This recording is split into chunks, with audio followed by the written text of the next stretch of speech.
Now, welcome everyone. Crikey, here you all are. It's lovely to see you. How are you, GEC? You're all right. Welcome back, everybody. It's so good to see you. Let me ask you a question, Gen family. Have you had a good few days so far? All right.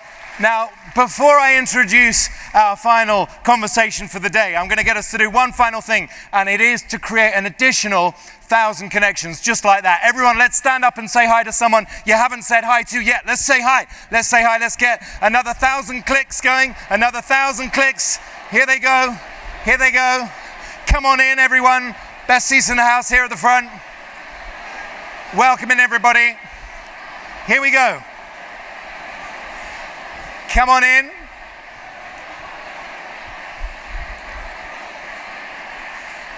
All right, and as you're saying hello, let's sit back down. Take your seats, continue clicking. Take your seats, come on in if you're just joining us.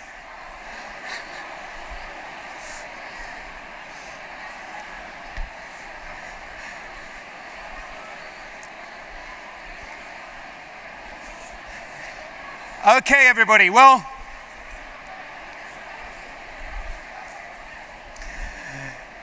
welcome everybody. Well, first of all, let's take this opportunity. We've had the most extraordinary series of conversation and connections across this great Congress over the last few days. So why don't we have a huge cheer for the whole team who have helped put it together and support us. Thank you. It isn't over yet, not by a long shot, but it's important to show our gratitude at every stage. And at every milestone, let us renew our gratitude for our amazing hosts here in the great state of Indiana, everybody. Thank you for making us feel so welcome. And now, our final conversation of the day. 2 hot seats on stage. One will be filled by the president of the Global Entrepreneurship Network. Very shortly, Jonathan Ortmans is going to be in the chair for this final conversation. In the hot seat next to him is a very special guest who can be described as many things. Mark Cuban can be described as an entrepreneur. The person who founded broadcast.com and sold it. Cost plus drugs. He can be described as an investor, one of the highest profile investors in the world, rising and rising through prominence through Shark Tank. And if you want a glimpse into the man, have a look at how his fellow sharks talk with such warmth and generosity and affection as he announces that he has now stepped down after 16 amazing seasons on that multi-award-winning show. He can be described as a philanthropist. He certainly is that, and many other things besides. But if you look closely at what he's done, he can also be described as a dad and a family man. So we meet a multifaceted man who is to his boots an entrepreneur. Ladies and gentlemen, interviewed by Jonathan Ortmans, please give a GEC welcome to Mark Cuban.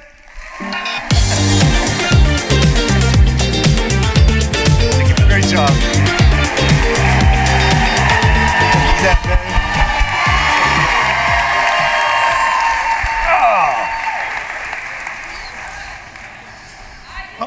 Oh my gosh, Mark. Well, I don't know how you deal with that kind of introduction all the time. They can keep going, they can keep going. Way too long. Hey, let's start there just for a second if we can. Obviously, all the Hoosiers in the audience know this story. But I think, as you know, we have representatives from nearly 200 nations here. They're all passionate about the work that obviously you have done with your life as an example, especially to places where talent is plentiful and opportunities not. They can look up and say, it can be done. You can be bold. You can take risks. You can make it happen. Tell them a little bit about your Indiana experience. So why is Indiana relevant to you, to our international audience? They want to know who you are. Because it's the best school on the planet. I owe a lot to IU. I mean, being down in Bloomington those 4 years was incredible for my future. But I think what I learned the most, actually, and what really benefited me the most, I should say, is I learned how to learn. You know, when you're in college, particularly if you dream of being an entrepreneur like I did, you know, we all dream of starting a business, but we probably don't know what that business is going to be. And at IU, I got exposed to so many different things and so many unique types of opportunities that my curiosity went through the roof. And I really believe that the greatest skill you get out of college, and why I still recommend college, even in an AI world, is you learn how to learn. And because learning is a skill that you never live without. I mean, you have to do it. And then, and then the second thing is you develop curiosity. Yep. Because as an entrepreneur, if you are not curious, you will fail, without question. Why is curiosity so important and probably the number one skill? It's because business is always changing. There's people here from 200 countries, all having different life experiences, all having different viewpoints about markets and technology and whatever else you're involved with. And if you're not curious, how are you going to understand how they're trying to compete with you? If you're not curious, how are you going to understand, you know, what they're seeing and what they may be envisioning for their companies? Because that's the thing about being an entrepreneur. It is the ultimate sport.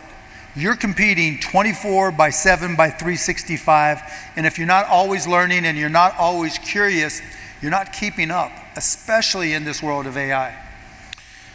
Let's stick with that a little bit here, where you started to talk about what it means to be an entrepreneur. You know, shifting from Indiana, what if you were starting out in Brazil or Mozambique or Indonesia? What's different? What advice would you give to someone? Is it any different if you're starting out in Gary, Indiana? If you would ask me the same question a year ago, I would have given you a different answer.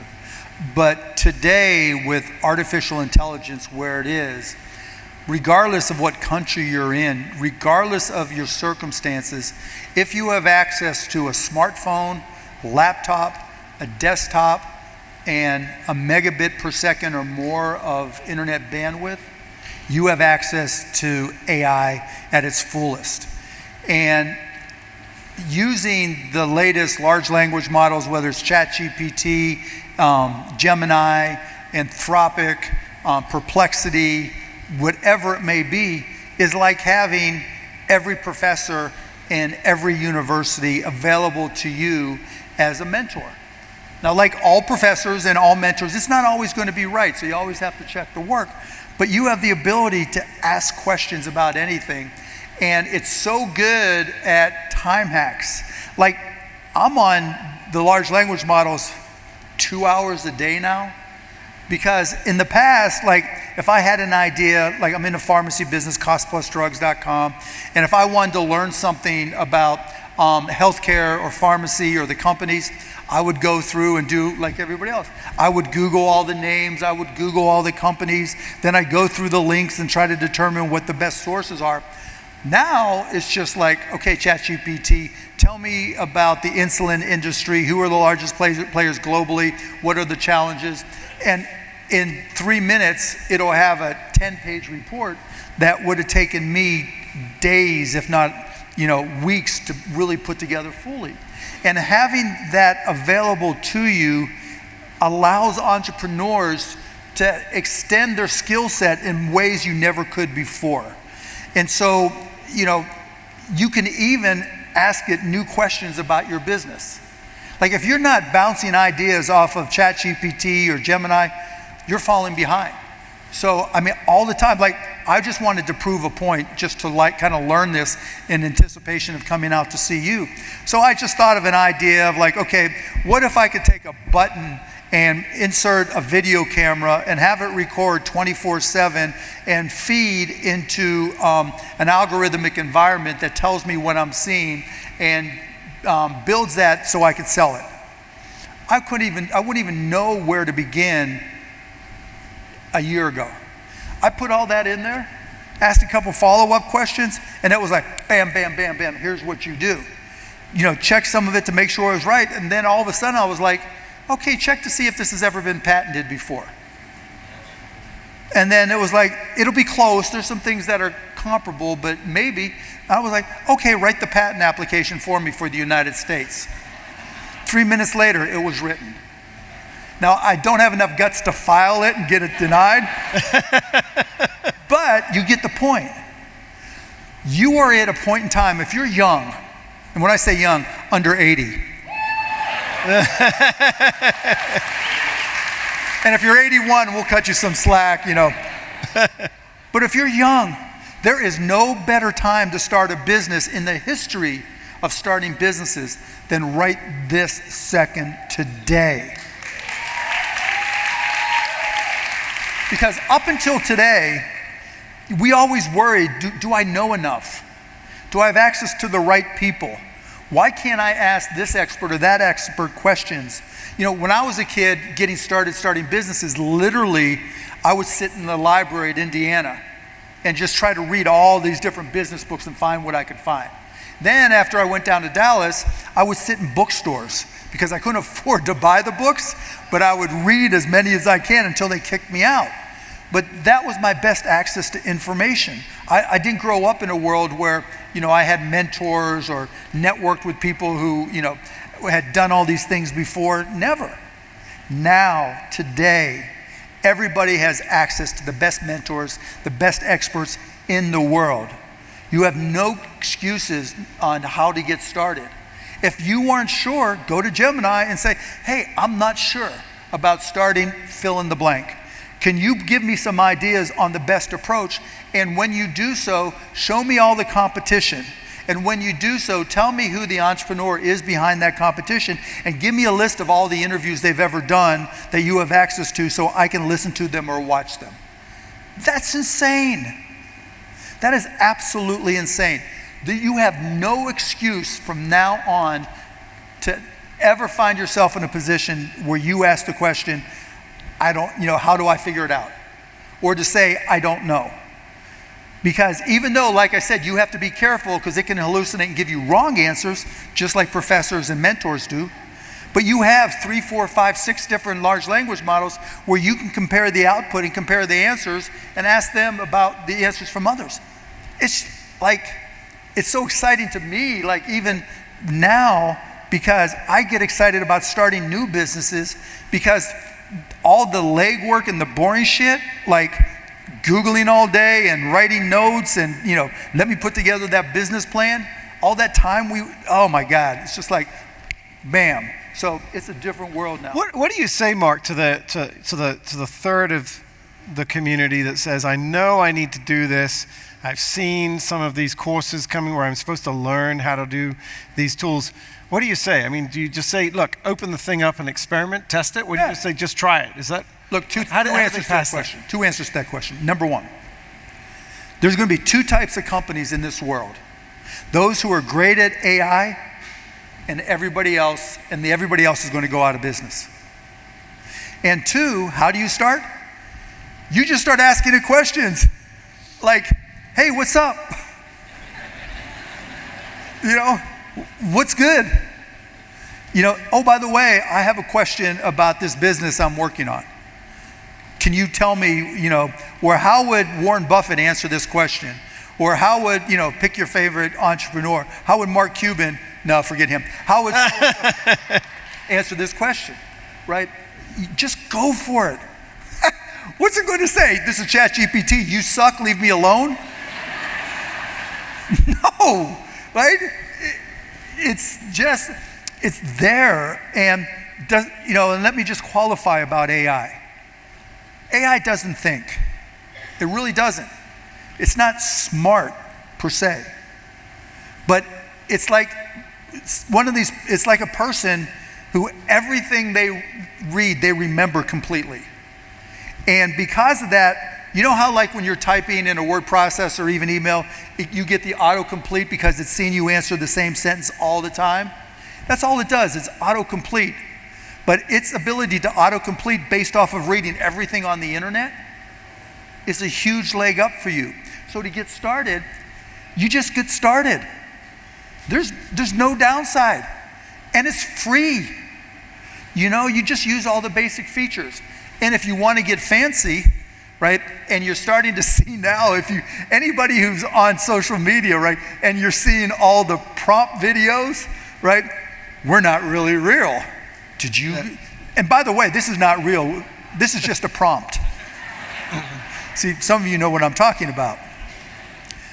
You're able to create these videos based from text and create logos and marketing materials and websites. Like, we're doing this new company, Cost Plus Wellness, and one of our guys was like, okay, I'm doing the website. I'm like, dude, just go to ChatGPT and to Gemini, because I want to get 2 outputs, and just tell it what you want to create the website and what you want to look like. 2 seconds later, we're looking at mock-ups. You have to use AI, or we will not be friends. And most importantly, you can ask AI to look up everything that Mark's ever said, and Mark will always be your assistant. That's right.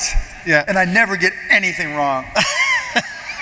Mark, let's shift if we can. The theme of this conference is the bold change the world. Yeah. And of course, naturally, we believe that entrepreneurs are absolutely thrive in uncertainty. Yep. They thrive when there's disruption. They like things to be messy. Yep. The rest of us get scared. But the entrepreneurs are like, you know what? Someone just shook up all the rules. What didn't work previously might work now. You know, you've always said, you know, where there's uncertainty, where there's change, there's always opportunity, and we want to quote you on that. But tell us, what does it mean to be bold to you? Of course, is this about? I mean, it's really simple. When you have look, we all go through the same process. How many people here are entrepreneurs? Yes, sir. So we all go through that same process, right? Tell me if this sounds familiar. You get an idea. You think about it. You get that feeling in your stomach and you're going, oh. Then you go to some friends. What do you think? And they're like, all right, that's not bad. And you go, twice. And then you go on Google and you search for it, or now ChatGPT or whatever, and you say, does anybody else doing this? And nothing comes up. The answer is no. And you're like, yeah. Well, 99% of the people, when they get to that point, they just stop. Entrepreneurs take that little step. They say, okay, I got the feeling, I'm going for it. And it may be hard, but I'm ready to go for it. But really what makes it disruptive and where the change and opportunity comes is when you start telling people about it as you expand beyond your friends, and they start telling you, you're an idiot. Why would anybody do that? Anytime anybody's told me I'm an idiot for any company I've started, it's always been my biggest success. Always. When we started, I got together with a friend from Indiana, and right when the internet was getting started, and we started talking like, how can we be in Dallas and listen to Indiana basketball in Dallas, Texas? And this is right when the internet's getting started. I'm like, there's got to be a way for us to figure out how to connect Don Fisher's, Indiana basketball calls so that we can listen over the internet in Dallas. This is when nobody was streaming. And I'm like, okay, we'll figure it out. And we started a company called AudioNet, which was the very first streaming company. And I would go to people and say, okay, this new thing called the internet, you're going to connect your PC and connect the internet, and you're going to get an internet service provider subscription if you don't have one. Download this different software, and you can listen to, starting off, radio from Bloomington in Dallas. And they're like, wait, you want me to buy a computer to listen to the radio? That is the dumbest shit I've ever heard. And then, no, but we're going to go to video too. Wait, so I got to buy a computer to watch television? That's even dumber. And so every time, then, after that, I created a company called HDNet, which was the first all high definition TV network. And this was in 2000 when an LCD screen, like the screens we have there, the typical TV you see, 42-inch LCD screen, costs $25,000. And I'm like, no, we're going to start a TV network that only plays on those televisions. And they're like, it costs $25,000. You'll have 3 people watch it. And I'm like, you don't understand. those TVs will go through the same price performance curve as PCs have gone, and in 10 years, they'll be $300, $400, $500 each, and everybody will want one. You're a moron. Okay, fine. And the list goes on and on and on. And so when you get to that point where you're like, yeah, I got it, and you go for it, it's not about what other people say, it's about what you know. But I'm going to quote one of my favorite all-time basketball coaches, a guy named Bobby Knight. And when I was at IU, he did a thing on 60 Minutes. And I remember I was living in Foster Quad, Martin 3. And I had a little black and white television. And I'm watching, and he said something that stuck with me then. He said, everybody's got the will to win. Nobody starts a company thinking they're going to lose. Nobody starts a company thinking they're going to fail. Everybody's got the will to win, but it's only those with the will to prepare that actually do win. Because now that you've started this company, you've got to put in the effort, and now you have better tools with AI, but you've got to put in the effort to learn everything that you can learn and need to know about not just your business, but the entire industry. Because you're competing with somebody, even if it's brand new, you're competing with what was done before. When we started streaming, we were competing with regular TV. Now we see what's happening. So whatever it is that you're starting, you have to have the will, and it takes a lot of will, a lot, to be able to go out there and say, I'm committed to knowing more about my business and more importantly, my industry than anybody else here. Because if you can do that, you always have an edge. Mark, you got to give us one example of where you struck out on this, where you didn't prepare thoroughly enough. This community actually is built on a campaign called Global Entrepreneurship. We launched it at Stanford about 15 years ago. And the coolest thing is, you probably know her, Tina Seelig out in Stanford at the time said to me, you know what we should do? We should make, because I was like, it's all got to be about success and the celebrating of these great entrepreneurs. She said, no, let's do it differently. She said, let's make it about fun. And the way to make it about fun is we're going to get everybody here to tell only stories of things that didn't work. And it was a heck of a time. Yeah, I bet it was. It was a lot of time. But can you give one here where you struck out here? Oh yeah, many times. I mean, put aside the times I got fired from jobs. But I got, oh my gosh, I was in Bloomington still and had graduated, and somebody came to me and said, look, milk's expensive. We have this powdered milk, and it's less expensive than regular bottled milk that you get at the grocery store in the freezer. You just mix it with water, and it's a lot cheaper. I'm like, that's cool. I'm living on a student's budget, saving money for, my Cheerios and whatever cereal I was, probably Captain Crunch. And so I'm like, okay, let me try it. And I try it, and I'm like, it's not great, but it's not bad. So I'm going to give it a shot to start my own little powdered milk company where I sell powdered milk. And so I put together a group of people and explained what we were doing, and every single one of them said it sucked. And I may not be the smartest guy in the world, but when every single potential customer I gave the product to said it sucked, it was time to get out of that business. And so, that was not my greatest failure, but like one of my quickest learnings that customers matter, that failure doesn't.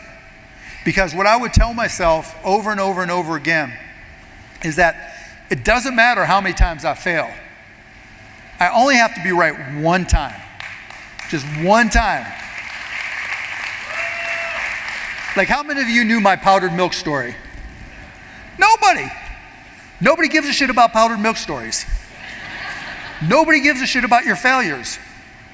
There's not one entrepreneur that's succeeded that hasn't failed at some level along the way. And nobody knows and nobody cares. Now, we think differently. Oh, my parents see it, my friends see it, whatever. They got their own failures, It doesn't matter. The only thing that matters is that you go for it. And there's going to be times, and I've had times, my first company in Dallas, Micro Solutions, where I was like, all right, I'm sleeping 6 guys in a 3-bedroom apartment. I'm sleeping on the floor, and this thing has got to work. And there were questions, I had my first couple customers, but I didn't know if it was going to succeed. And I remember thinking to myself, okay, I'm in business 1 month, 3 months, 5 months, 10 months, I've made it. This is amazing. But I still had the terror, can I make this work? And every single entrepreneur goes through that. That's like on Shark Tank. That's why I love doing the show for 15 years, is because when they came on the carpet, I felt their terror. Damon John called it the power of broke.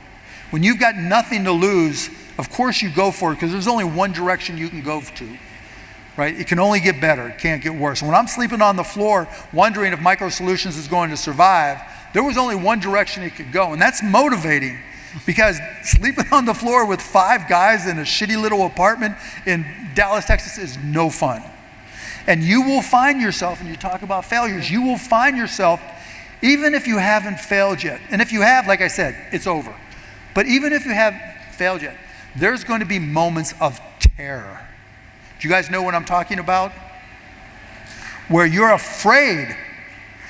And just realize every entrepreneur at some point in their journey is terrified, afraid, doesn't know what to do next, doesn't know why things aren't going faster, better, more profitably. That's part of the drill. But that's why you're here. You're here because you want to learn more. You want to understand what it takes to get to that next level. You want to get those one little things, that one piece of advice that maybe propels you, or that one bit of motivation, that when you're in that lowest moment, when that customer says no, where you're looking at your bank account and your bank account says 100 and your payroll says 200. And you're like, what am I going to do? Everyone goes through that. And no, you can figure it out. Because when your back's against the wall, you have no choice, do you? Mark, let's switch from failure for a minute. This is a powerful. Oh, why were you guys so slow? Come on. Talk to us a little bit, if you can, about cost-plus drugs. Sure. I think you mentioned some other thing you're about to do with that. So can we talk about that? Yeah, so I got a cold email from a doctor, Alex Oshmayansky, who wanted to do a pharmacy in Denver, Colorado. And he started telling me what he wanted to do. It was to make drugs that were in short supply. Believe it or not, in the United States of America, things like pediatric cancer drugs are still in short supply sometimes. So I thought it was a great opportunity to try to deal with that. But we also started talking about the pharmacy business, and this was right when the pharmacy bro was going to jail. And I was like, how can this guy jack up the price of this one drug 5,000+%? And as I started digging in, it was obvious that there was, and for the most part there is not still, transparency in the pharmacy industry or the healthcare industry in general. So I was like, why don't we start a company that's a little bit different? We'll call it costplusdrugs.com because it's very descriptive on what we do. We'll create a website, but when you go to costplusdrugs.com and you put in the name of the medication, if it's one of the 2,500 we carry, then we're going to show you our actual cost. If it costs me $1, we're going to say $1. If it costs me 10, 100, whatever it is, we're showing you our actual cost. And then we're going to be completely transparent about our markup, which is 15%. Then we charge $5 for the pharmacist to review, and if it's mail order, $5 for shipping, or you can pick it up at an affiliated pharmacy. We started in January 19th of 2022 with 100 drugs. All of a sudden, people started going and checking it out, and by the way, we have spent zero on advertising or marketing. All it is my big mouth. And the reason we were able to do that, and like I told my co-founder, Alex, I'm like, we don't have to advertise, and I'm going to tell you why. Because when people go to costplusdrugs.com, if you have cancer and you are going to walk into a pharmacy because you have high deductible or no insurance, whatever it may be, and this drug was going to cost you $2,000, and then you go to Cost Plus Drugs and it's $21, you're telling everybody. And that's what happened. We started January 19th with 111 drugs. Manufacturers, generic manufacturers started wanting to sell through us more and more and more. Now, 3+ years later, we've helped millions of people. I get emails all the time. It was going to cost me $900 for this medication and I couldn't afford it. It was $33 at Cost Plus Drugs. Just over and over and over again.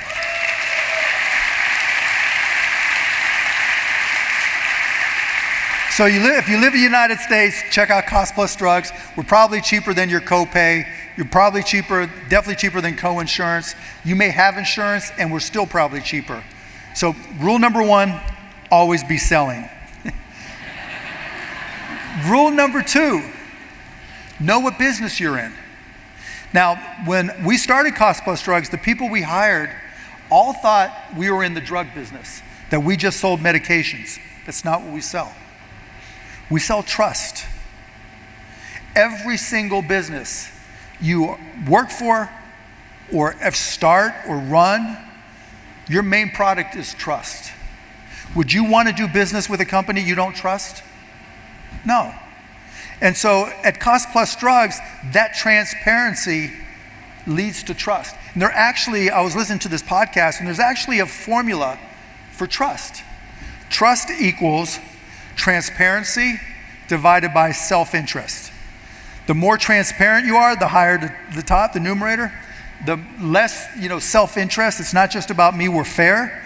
The lower the denominator. And so the higher that number, the more people will trust you. And I say that for you to think about with your business.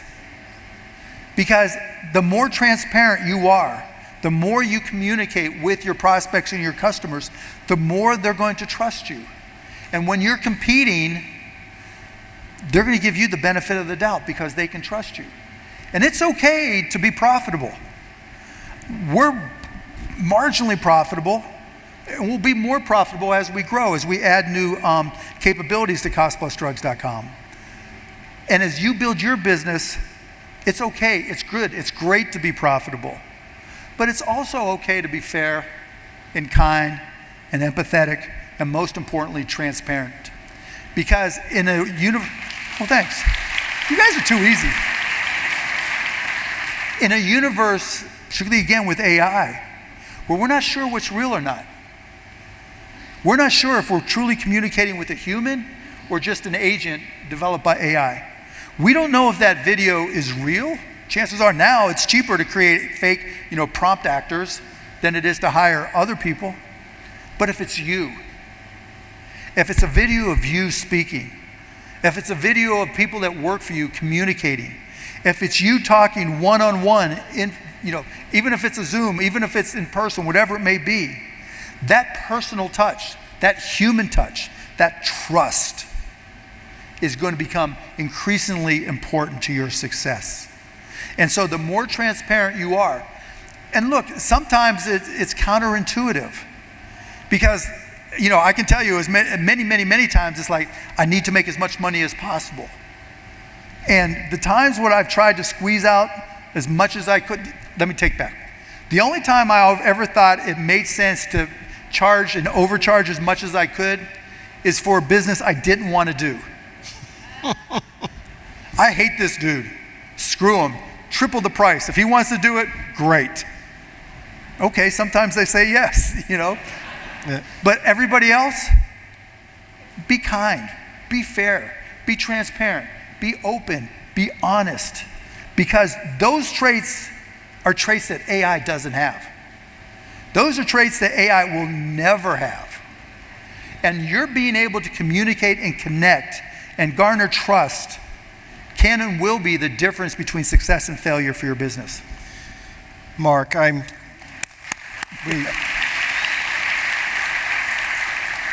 so glad you went in this direction. Sitting in that chair yesterday, I had the great privilege of interviewing my dear friend Brad Feld, your friend. Yeah. Brad stood on the stage and launched his new book, Give First.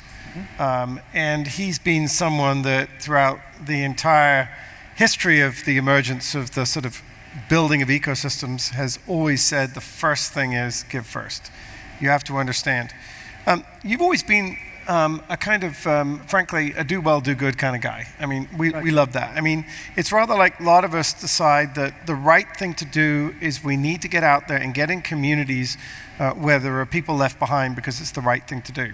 But then there's also the argument that says, as an economist, you know what, economies suffer when you leave people out. And you just said, yeah, there's times when I turn around and said, you know what, I've got to make money out of this business, but I don't need to do it without empathy, humanity, and kindness. How important is that in an entrepreneur? I mean, I like to think of all entrepreneurs as first and foremost saying they're not going to bother making money if it's at the expense of some kind of social ill. Do you think that's true, or am I? It depends, right? It's just like old school attitude is you step on people, to get to the top. Yeah. New school attitude is you bring them with you, and together you go to the top, right? People who don't have access, people who haven't been treated fairly, they want somebody they can trust. They want somebody they can work with. And it's not like there aren't opportunities there. When you go and look where other people don't look, that's where you see some of the best opportunities.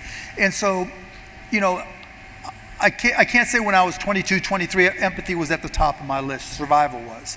But as my businesses grew, it became very clear that the more empathetic I was, the more I can connect, the more open I was, the more successful I became. Because people were rooting for my success. People were helping me. And, those were customers, those were advocates, those were supporters. And I think in your ecosystem, you want to go where other people are not. That's why I've been a big proponent of DEI, right? Now in the state of Indiana, a lot of people don't like that. But I think people use that word in a way that it's not, in a way just to be political. To me, diversity meant when I was hiring, looking where other people are not looking. It doesn't mean hiring somebody who is not the most qualified. Of course, I want to hire the most qualified person. But often you'll find the most qualified person where other people are not looking, because they're like, hey, I'm here, I'm great at this, but nobody's paying any attention. Nobody knows I exist.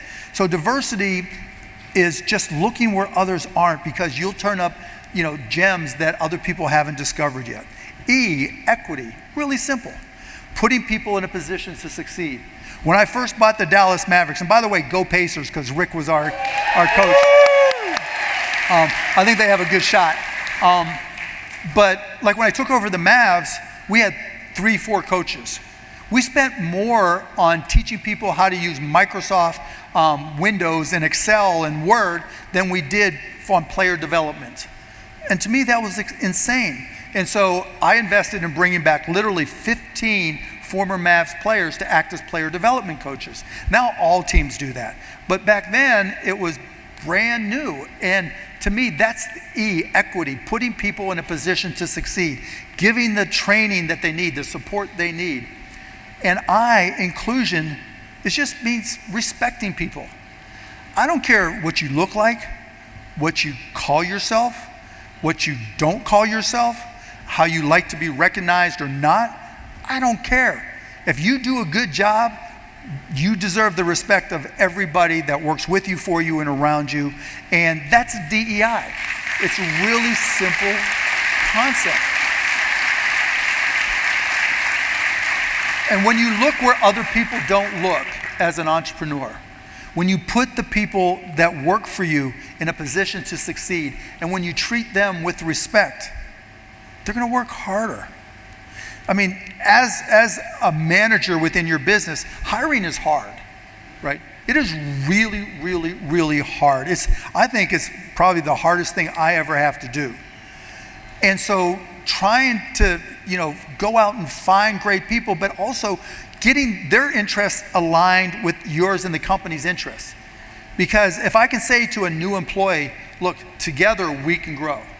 And every company I've ever run, and I recommend this strongly, every company I ever started and ran, every single employee had stock in the company. So they knew that when they busted their ass, if I was making money, they were making money. When we sold broadcast.com, out of 330 employees, 300 became millionaires. When I sold a chunk of the Mavs, we paid $40 million out in bonuses. If when I sold HDNet, everybody got bonused. Because when you get, look, it's great to own 100% of the company, but it's a whole, I say it on Shark Tank all the time. 75% of a watermelon is a whole lot better than 100% of a grape.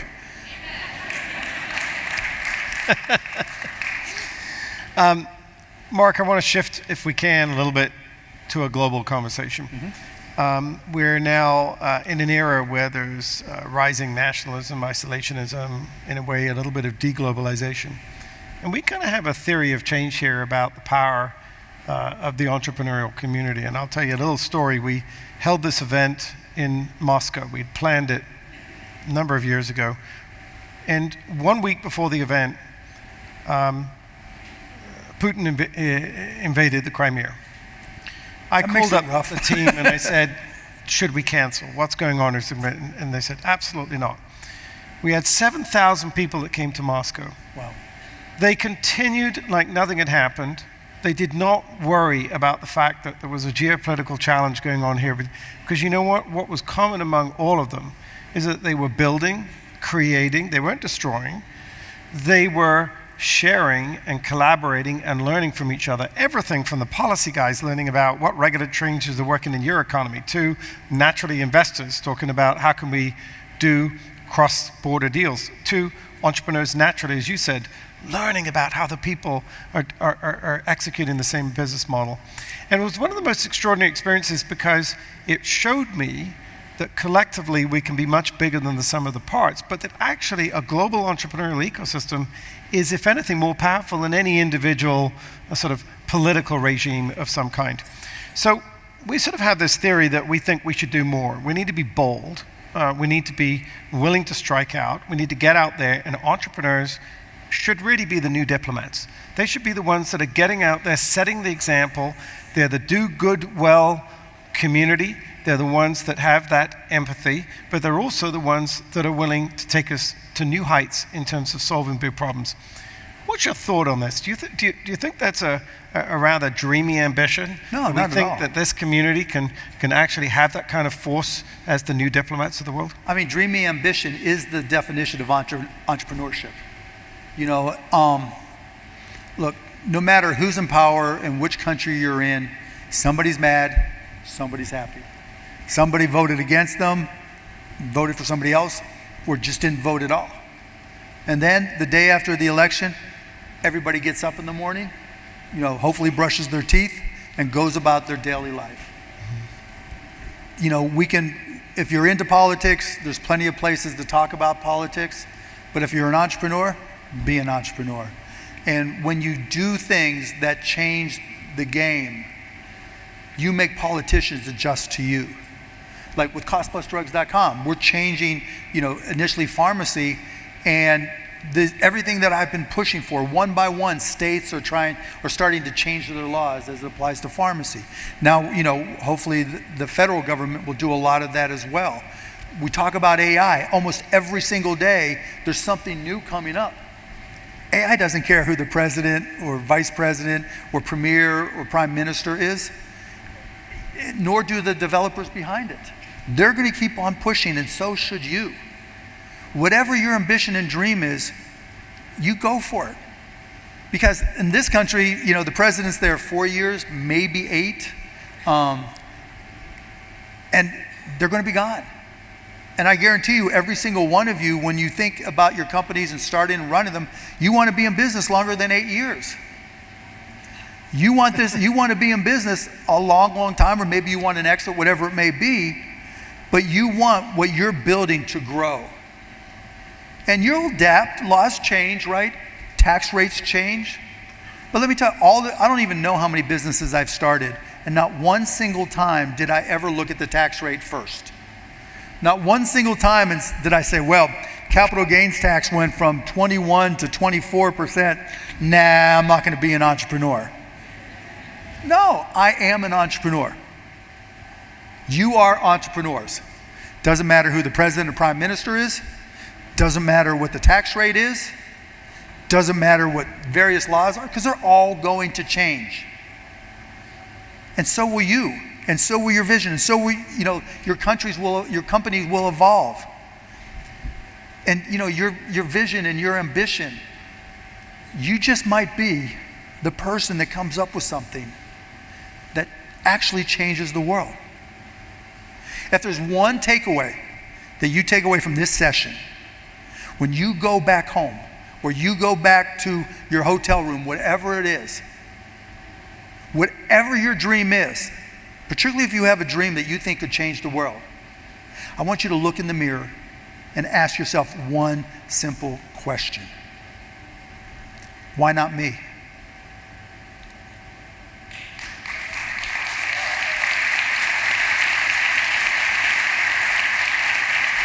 Everything you see in this room, that light, that TV, that screen, this chair, this glass, one day it didn't exist, and then somebody had the idea and they made it come true.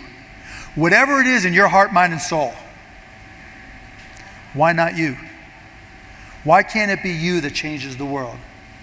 Because it's always somebody, right? There's always somebody you go, dang, that is so special. That is so incredible. We're so fortunate that that person did this. Why can't it be you?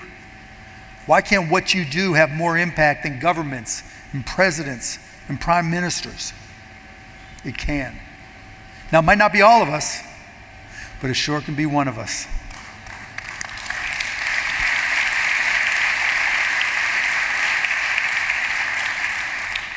Mark, you obviously have been around other successful entrepreneurs that care about people following them. One of the great entrepreneurs that whose philanthropy has really underwritten the first 15 years of the building of the Global Entrepreneurship Network in this community is Ewing Marion Kaufman. And one of the things he always believed, of course, another guy that was interested in sports, but he always believed that there was a natural tendency in successful American entrepreneurs, from Rockefeller to Ford to so on and so forth, in actually the first thing they were going to do is look back and say, how can I help other people come behind me and follow in their footsteps? And to some degree, although generosity, I think, exists across the world, we're very privileged to have the role of these unique private foundations that provides the incentives and the infrastructure to do that. But as we look outside of the United States, what if they've taken that move?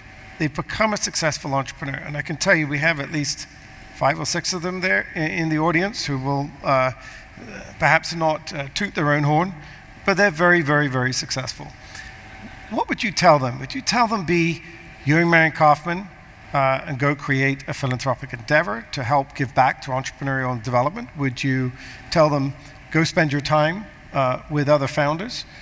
Or would you tell them go and help design the infrastructure of your country to enable an innovation environment?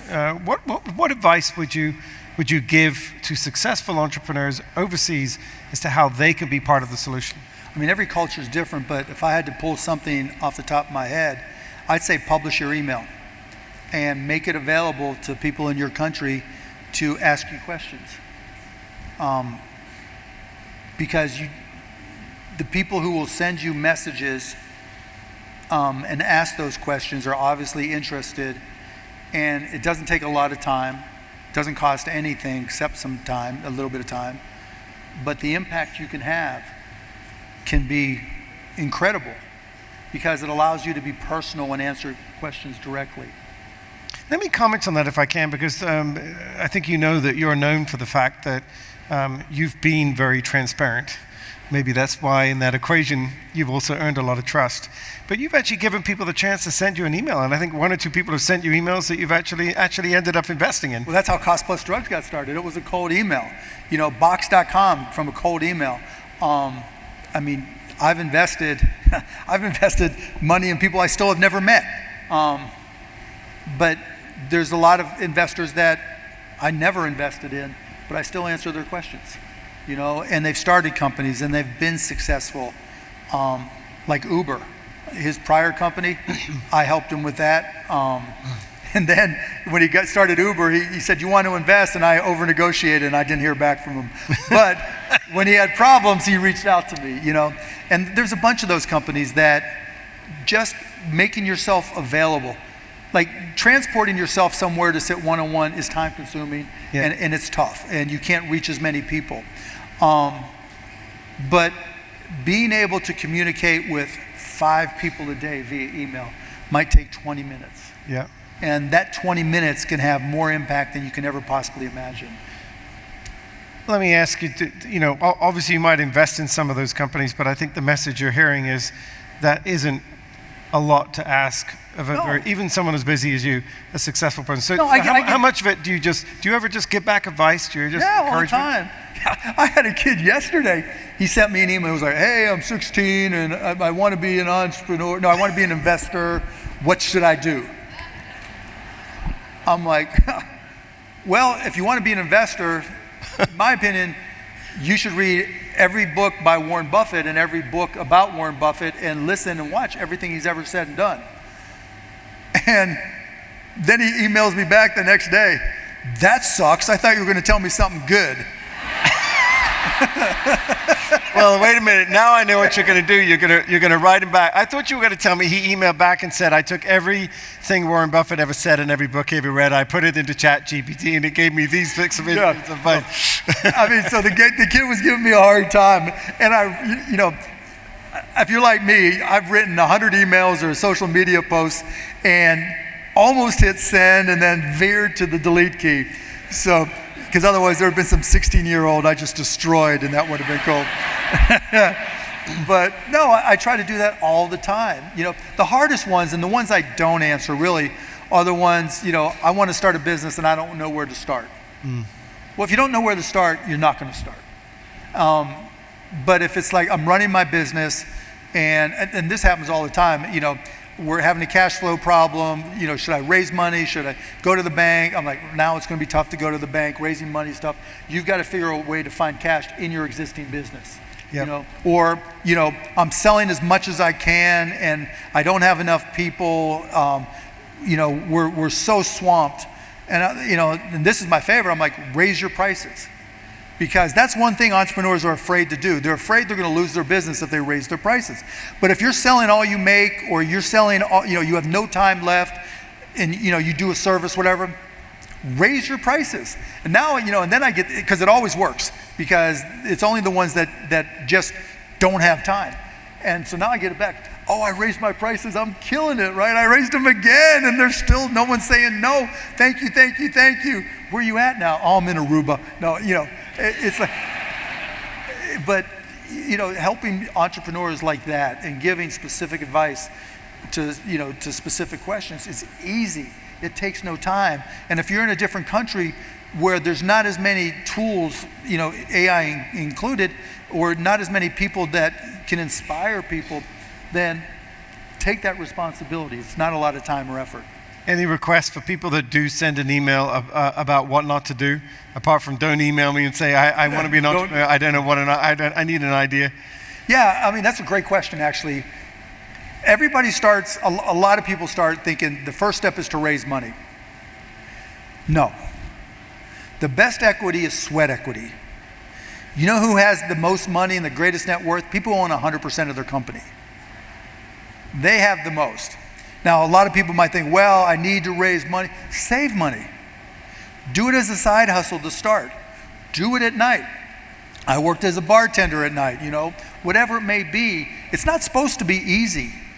But when you raise money, you are no longer, particularly to start up, you are no longer the boss.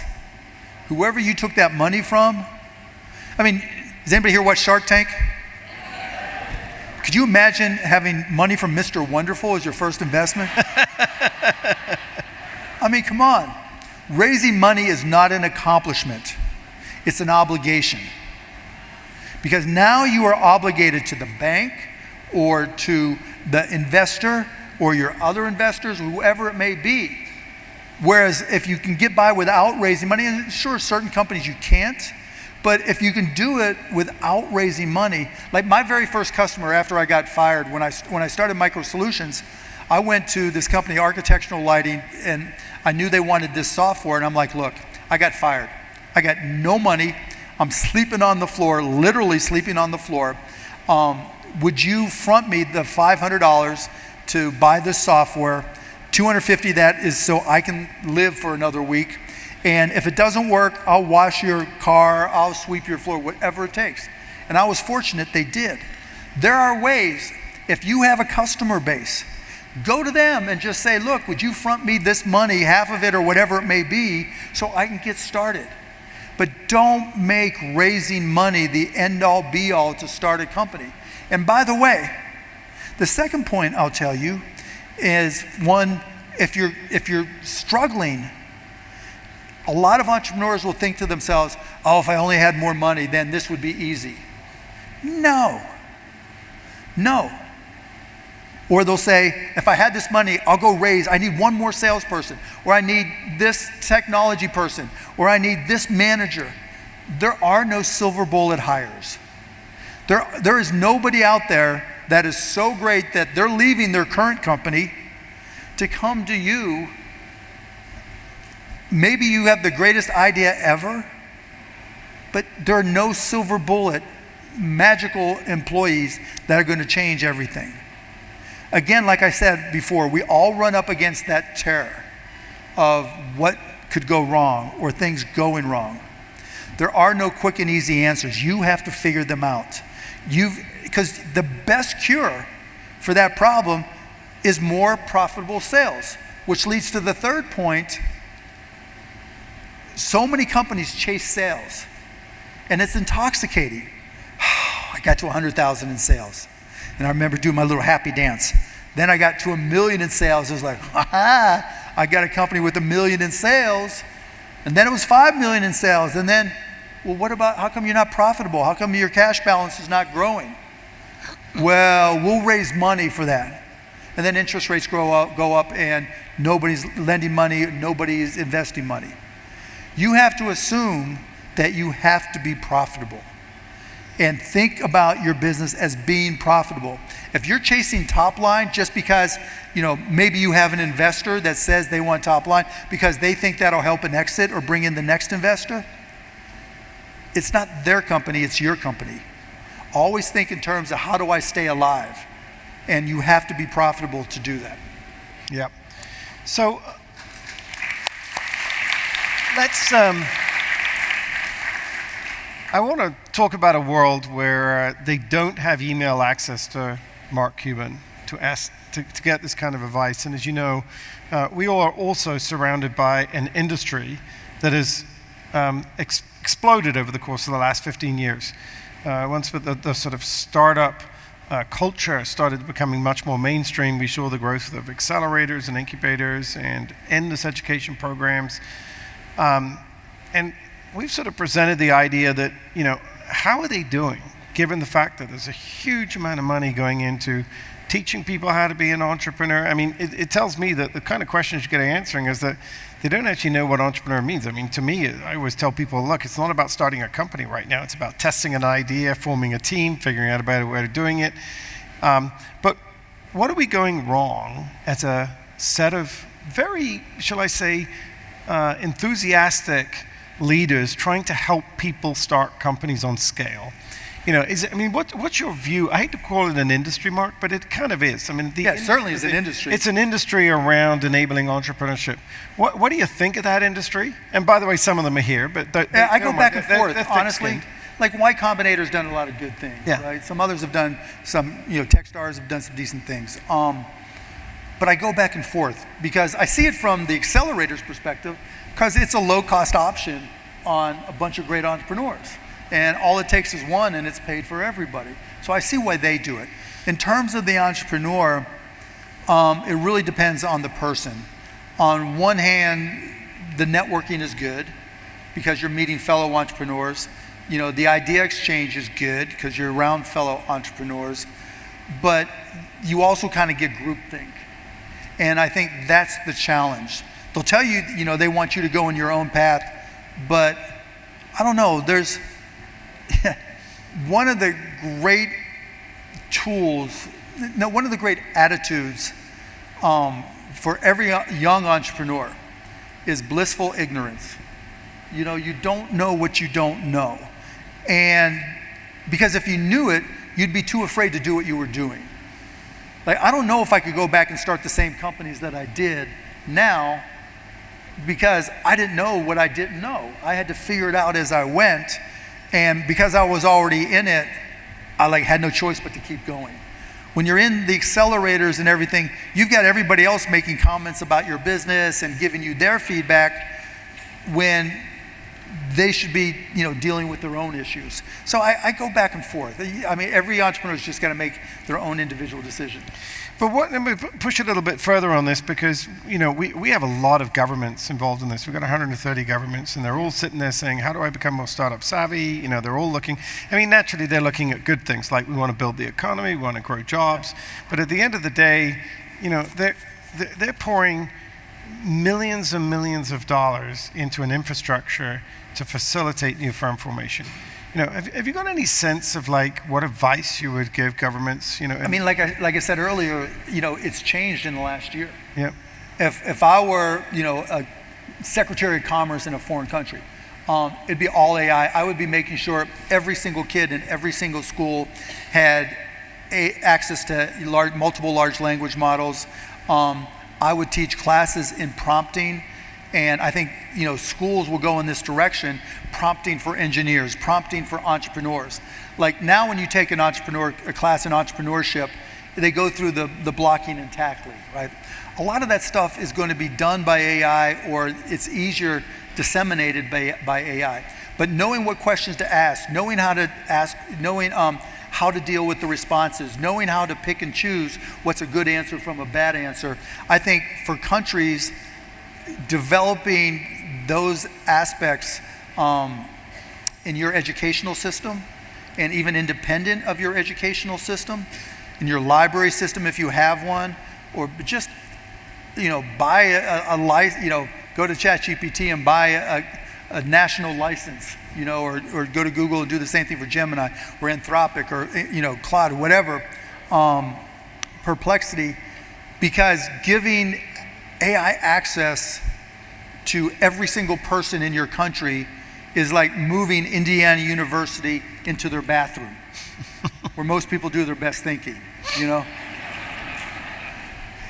Because you always can ask it questions, always. And you know how curious kids are. And you can put constraints on it. You can make sure it doesn't talk on certain subjects so it doesn't go too far afield. But giving everybody in your country access will immediately increase the knowledge base that they have and the ability to execute on those ideas overnight. Yep. And I think, again, this is the world we live into. My dad used to tell me, we weren't born in the world we live in. When was the iPhone? 2007. So if you're older than 18, you lived in a world with no iPhones, and then there were iPhones. The television, HD, the internet. Anybody over 30 years old lived in a world with no internet. There's just all these things. There's always going to be things that are brand spanking new that change the world. That technology marches on. And so if you're able, with AI in particular, given these tools to every single person in your country, you'll be shocked at how the opportunity is just created. And by the way, there's a lot of people that think, it's just going to take jobs. It will take some jobs. But I can tell you, I'm old enough that I remember when PCs first came in, and there were secretaries and receptionists and people who took dictation. Anybody know what dictation is? Probably don't. But there was a day in this country and around the world where usually a woman would sit right there and usually a man would sit right here, and they would say, "Dear customers, comma, thank you for your business." And there'd be somebody there taking dictation, writing notes, and then they would go type it up on a typewriter. Does everybody know what a typewriter is? All that shit's gone. And so AI will displace. And Terre Haute, Indiana used to be the largest record manufacturing plant at RCA in the world. Gone. Creative destruction happens. You'd rather be in front of it than behind it. And so there are going to be people that aren't happy with AI, but if you're using AI in your job, you're using AI to start your company, if you're using AI for your country, you create opportunity. Because if you don't, somebody else is going to grab that opportunity from you. Mark, we're running out of time. I want to give a couple of thoughts here. So, we got a question for you. So, everybody's come to you with emails and said, I've got an idea and I want to address this and I want your help and support to make it happen. What if I turn the question around and I turn around and say, we've empowered with free every AI tool available. We've got plenty of resources and we've got the most passionate entrepreneurs sitting in the room. The world needs entrepreneurs who are bold enough to, what would you set them to work on?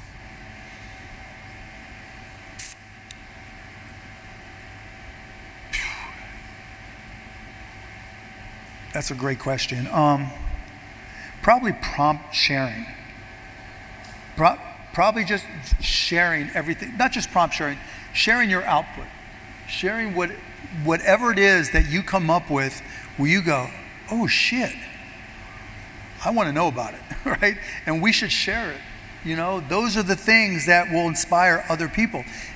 You know, how many people are seeing like crazy videos on their social media feed where you're like, oh my God, these aren't real people. And you're like, it took them 1 minute to do what used to take 1 year.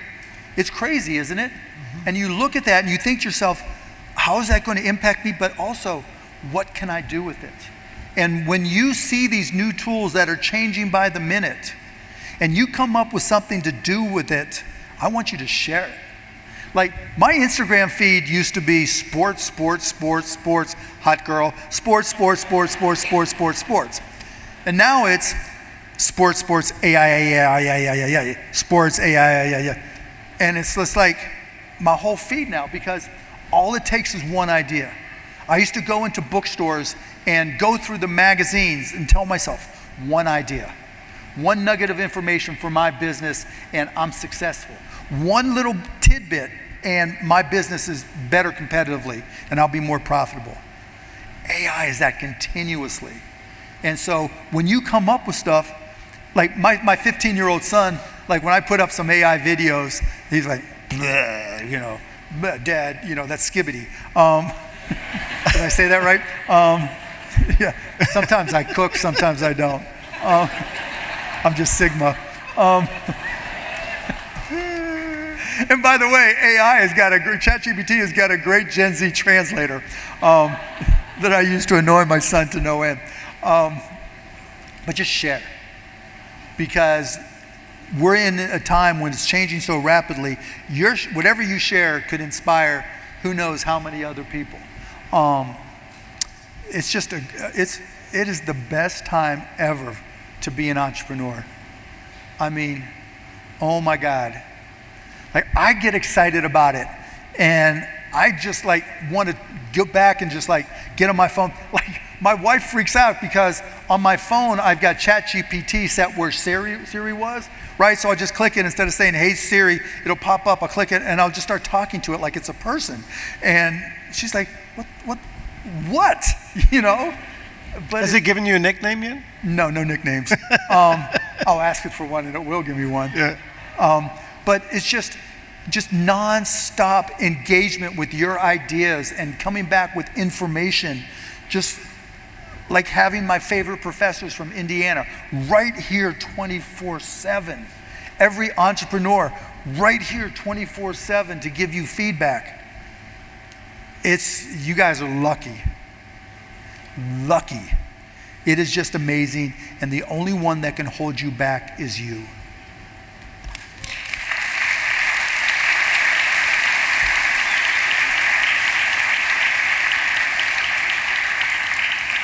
Mark, you've been very generous to come and do this. We've heard about empathy. We've heard about listening. We've heard about AI. We've heard about boldness. We've heard about fun.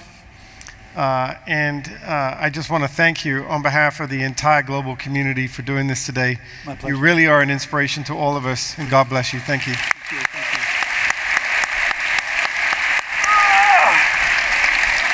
It's been awesome. Thank you. Thank you, everybody.